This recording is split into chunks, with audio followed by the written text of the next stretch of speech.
Diwali season आ चुका है और साथ ही सीजन चल रहा है मिठाइयों का, ऑयली फूड्स का और साथ ही पकवानों का। तो ऐसे में जो ये फूड्स हैं ये हमारे हेल्थ पर बहुत ज़्यादा बुरा इफेक्ट डालते हैं। तो ऐसे में इन चीज़ों से कैसे बचें, इस दिवाली सीजन क्या चीज़ें खाएं, क्या किन चीज़ों से परहेज करें, ये सारे सवालों के जवाब आज हम जानेंगे डॉक्टर पल्लवी से। डॉक्टर पल्लवी, आपका स्वागत है। बहुत बहुत शुक्रिया कि आपने मुझे यहाँ पे इनवाइट करा और मुझे बहुत अच्छा लग रहा है कि ये आप लोगों ने एक इनिशिएटिव लिया है जहाँ पे हम दिवाली जैसे समय पे हम खाने के बारे में, क्या खाना चाहिए क्या नहीं खाना चाहिए उसके बारे में बात करेंगे। बहुत ही बढ़िया इनिशिएटिव है। Thank you ma'am. सबसे पहला मेरा ये सवाल है कि इस दिवाली सीज़न जो हम कई बार ये होता है कि मिठाइयाँ खाते हैं, बाहर के ऑयली फूड्स खाते हैं, तो ऐसे में इसका ट्रैक रिकॉर्ड रखना क्यों ज़रूरी है कि आप क्या खा रहे हैं और कितना खा रहे हैं? देखिए, हमारा शरीर जो हमारी बॉडी है, जो कि एक हार्मोन्स, एंजाइम्स, बायोकेमिकल रिएक्शन से सारे सिस्टम हमारे प्रॉपरली चलते हैं। अब बॉडी को तो नहीं पता है कि ये दिवाली आ रहा है, होली आ रहा है, दशहरा आ रहा है या कौन सा और त्यौहार आ रहा है। बॉडी के लिए तो एक नॉर्मल डे है और हम नॉर्मल खाना खाते हुए आ रहे हैं और सडनली हम बॉडी को ओवरलोड कर देते हैं कि हमने सडनली एक मिठाई खा ली, उसके बाद हम गए, हमने छोले भटूरे खा लिए, उसके बाद लगा कि कुल्फ़ी खा लें, वो भी खा ली। तो बॉडी के जो अंदर के केमिकल रिएक्शंस हैं उनके ऊपर तो ओवरलोड हो जाता है। इट इज़ ऐसा है जैसे कि आप एक अपनी गाड़ी को चला रहे हैं बढ़िया इकोनॉमिकल मोड में और सडनली उसको आप बिल्कुल तेज़ी रफ्तार से दौड़ाने लगे और उसके बाद सडनली उसको आपने बहुत हल्का कर दिया, फिर आप दौड़ाने लगे तो पूरा इंजन, पूरा सिस्टम गड़बड़ हो जाएगा। तो एक तरह से यही चीज़ बॉडी में प्रॉब्लम होती है कि हमारी बॉडी को, लिवर को, पैनक्रियास को, किडनीज़ को समझ ही नहीं आता है कि ये अचानक से इतना टॉक्सिन्स हमारी बॉडी के अंदर कहाँ से आ रहे हैं। तो फिर सारी प्रॉब्लम शुरू होती हैं जिसमें सारी बीमारियों के जड़ पैदा होते हैं, सब हमारी इम्यूनिटी ड्रॉप होती है। और एज अ डॉक्टर मैंने कई बार देखा है कि दिवाली ख़त्म होने के बाद हॉस्पिटल में मरीज़ों का एडमिशन कहीं ज़्यादा बढ़ जाता है, हर तरह की बीमारियां हो जाती हैं। तो मेरा ये मानना है कि कोशिश करके अपनी बॉडी के ऊपर इस तरह का अत्याचार ना करें जहाँ पे आपको तो ऊपर से दिवाली सेलिब्रेट कर रहे हैं, अंदर से बॉडी त्राही त्राही कह रही है कि हमें बचाओ, ये क्या क्या खाने को जा रहा है बॉडी के अंदर। तो ये है। अच्छा, आजकल जो मार्केट में है शुगर फ्री मिठाइयाँ आ गई हैं और डायबिटीज़ पेशेंट्स जो हैं शुगर फ्री मिठाइयों का इंटेक ज़्यादा करते हैं। तो ये मतलब जो शुगर फ्री मिठाइयाँ ये हेल्थ के लिए कितनी डेंजरस हैं या फिर क्या इसका इंटेक किया जा सकता है या फिर नहीं? ये एक आपने बहुत ही अच्छा प्रश्न पूछा। अभी कुछ दिन पहले किसी इंस्टाग्राम पे मैं अपने किसी फ्रेंड को फॉलो कर रही थी जिसने कोई नो शुगर चैलेंज लिया हुआ है और वो बड़े दुखी मन से चाय पी रहा था बिना चीनी डाल के और साथ में शुगर फ्री बिस्किट, मिठाई और 2-3 और चीज़ें शुगर फ्री रखी थी। तो देखिए, ये कोई कॉन्सेप्ट नहीं है शुगर फ्री का, क्योंकि शुगर फ्री जितनी भी चीज़ें होती हैं, चाहे वो आप बिस्किट का आटा ले लीजिए, मैदा ले लीजिए, चाहे वो मिठाई के जितने भी मिठाई के लिए पदार्थ बनते हैं वो ले लीजिए, कोई भी चीज़ ले लीजिए, अल्टीमेटली ये जितनी चीज़ें हैं वो शरीर के अंदर जाके ग्लूकोज, जो कि शुगर का एक नेचुरल फॉर्म है, उसी में कन्वर्ट होती हैं। ये इतना बड़ा मिथ है और ये इतना गलत है ये जो मार्केटिंग लोग करते हैं, बिकॉज डायबिटिक सच में सोचते हैं कि वो ही जो बंदा था वो बहुत प्यार से 2-4 रस खा गया। मैंने उसको इतना बोला, अगर आप इन रस को एक्चुअली एक केमिकल फॉर्म में और शुगर फ्री मिठाई को आप बिल्कुल केमिकली जाके लेबोरेटरी में ब्रेक डाउन करिए, कहाँ वो आधी चीनी आपके चाय की चीनी वो कम से कम 10 चम्मच चीनी के बराबर निकलेगा, क्योंकि अल्टीमेटली उसमें मेन आपका वही मैदा, आटा, दुनिया भर के ये सारे पदार्थ, अगर उन्होंने केमिकल शुगर उसमें डाली है वो भी हार्मफुल है। अगर और भी कोई उन्होंने ऐसे केमिकल प्रोडक्ट्स डाले हैं जो हल्के से उसमें स्वीटनेस ला रहे हैं वो भी हानिकारक है। तो अगर बहुत है तो आप जैसे अंजीर है, डेट्स हैं, किशमिश है, मुनक्का है, नारियल का कोकोनट मिल्क है, कोकोनट मिल्क हल्का खुद स्वीट होता है। तो इन चीज़ों से आप अपने घर में मिठाई बनाइए। ये मार्केटिंग गिमिक से तो जितना दूर रहिए उतना ही बेटर है। तो दिवाली सीजन में कई बार ऐसा होता है कि हम शुगर इंटेक ज़्यादा ले रहे हैं और हमारे ऑयली फूड्स भी खा रहे हैं, तो ऐसे में जो चीज़ें इनको डिटॉक्स करने के लिए क्या कर सकते हैं? देखिए, फिर जब 1-2 दिन आपने ऐसा कर लिया, उसके बाद मैंने एक शब्द पहले भी यूज़ किया था, इंटरमिटेंट फास्टिंग या फास्टिंग प्रोटोकॉल। वो बेस्ट वे है अपने आप को डिटॉक्स करने का। इंटरमिटेंट फास्टिंग हमारे पुराने एंशिएंट इंडियन कल्चर में तो बहुत फॉलो की जाती थी। हमेशा लोगों के घर में 7 बजे करीब खाना बनना बंद हो जाता था। सुबह लोग उठते थे, पूजा पाठ करते थे, मंदिर साफ करते थे, नहाते थे, उसके बाद भगवान को भोग लगाते थे, फिर खाते थे। आप अगर देखेंगे तो ये बहुत रीसेंट चीज़ है कि लोगों को उठते ही भूख लगने लगती है, फिर लोग बिस्किट खाएंगे, फिर कुछ और खाएंगे, फिर कुछ और खाएंगे। तो फास्टिंग मतलब कम से कम 12 घंटे का गैप आपके डिनर और ब्रेकफास्ट के बीच में।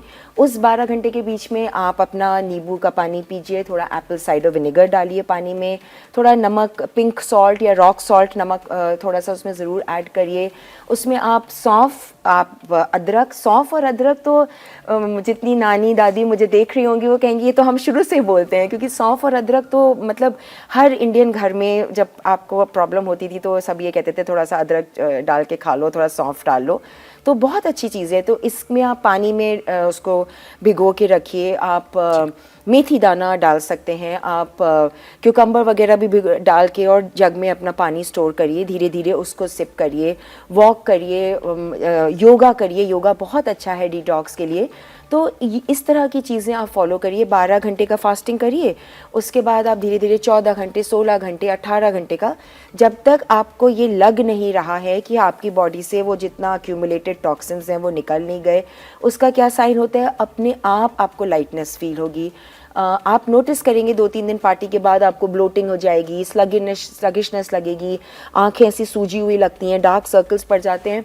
जहाँ आपने 4-5 दिन, हफ्ते भर ये फास्टिंग प्रोटोकॉल फॉलो किया, आपके अपने आप ये सारी प्रॉब्लम्स हल हो जाएंगी। कई बार आप टॉयलेट जाओगे, बॉडी फ्लश आउट कर देगी जितने एक्स्ट्रा टॉक्सिन्स हैं, और अच्छा लगने लगेगा आपको वापस।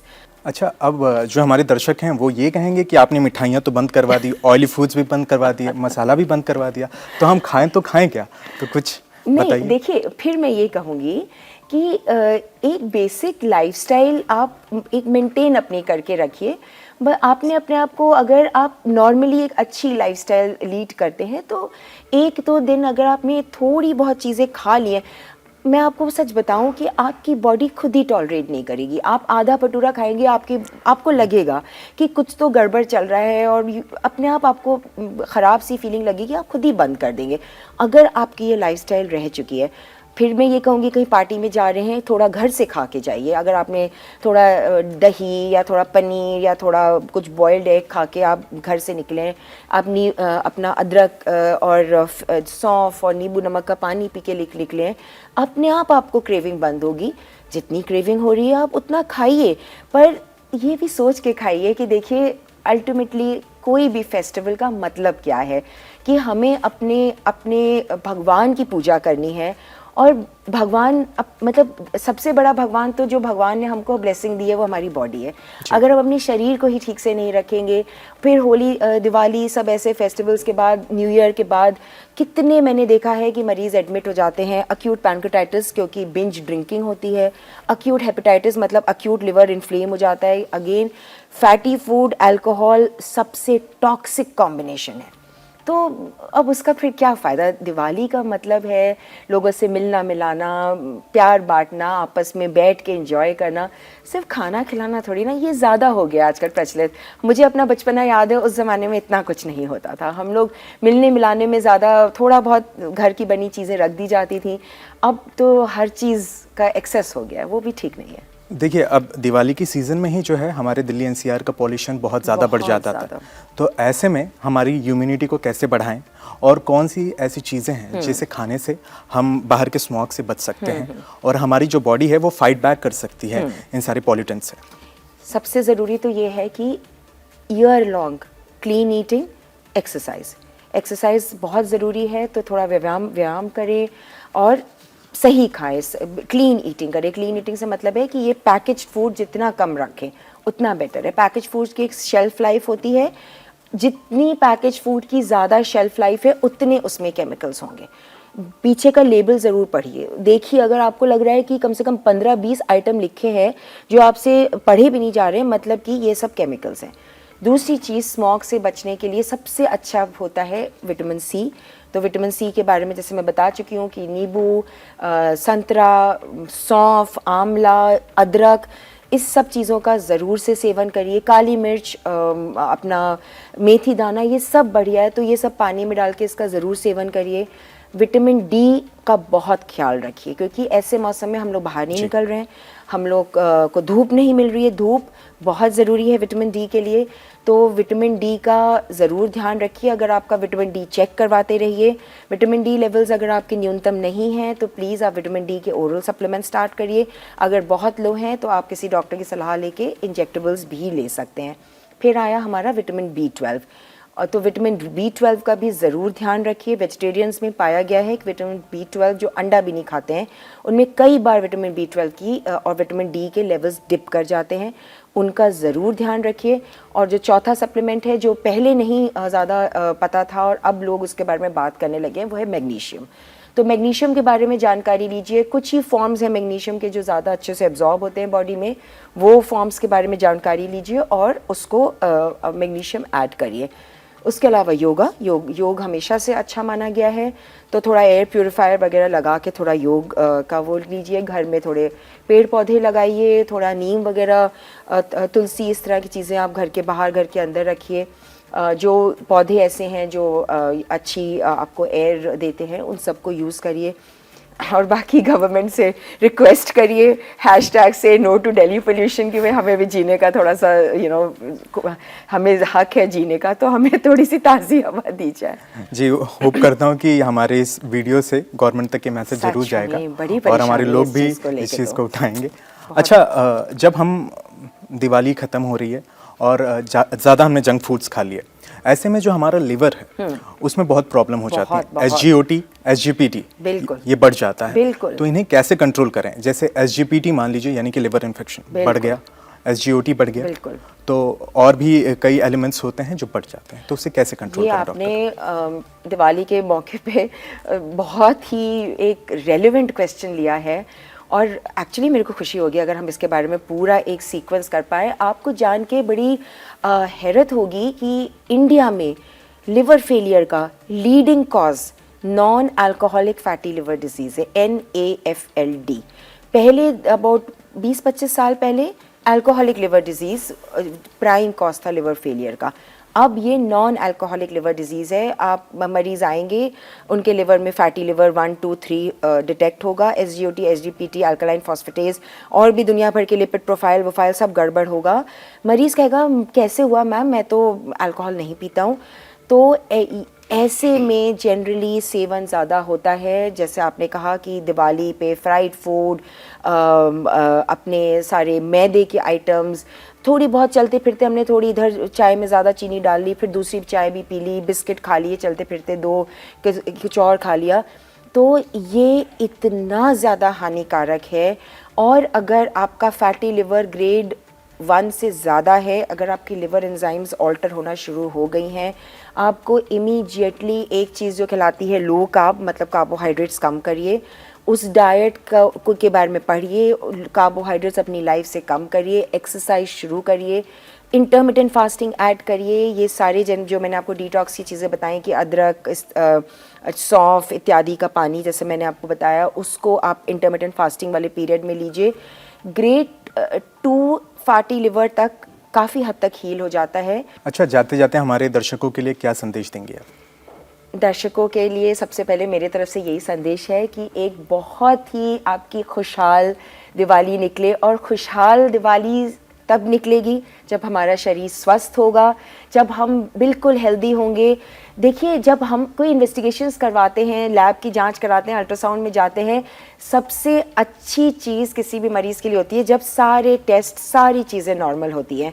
तो मैं तो एक ये भी संदेश चलिए आज के दे देती हूँ कि दिवाली के वक्त अपने इन्वेस्टिगेशन ज़रूर करवाइए, दिवाली से पहले करवा लीजिए, साल में एक बार करवाइए, ताकि आपको पता रहे कि क्या चल रहा है आपकी बॉडी के अंदर। तो एक बहुत खुशहाल दिवाली आपकी निकले। खुशहाल दिवाली तभी निकलेगी जब हम स्वस्थ निकलेंगे। जब हम बिल्कुल स्वस्थ होंगे तो मेरा भगवान से बहुत बहुत सबके लिए प्रेयर्स हैं, बहुत शुभकामनाएं हैं कि भगवान आपको एक लंबी और हेल्दी आयु दे। लंबी आयु तो बहुतों को मिल सकती है, पर हम नहीं चाहेंगे कि वो आयु आपकी अस्पताल के ICU में बीते। आपकी मज़े से सब अपने फैमिली वालों के साथ मिलते जुलते खुशी में वो आयु निकले। उसके लिए आपका स्वस्थ रहना बहुत ज़रूरी है।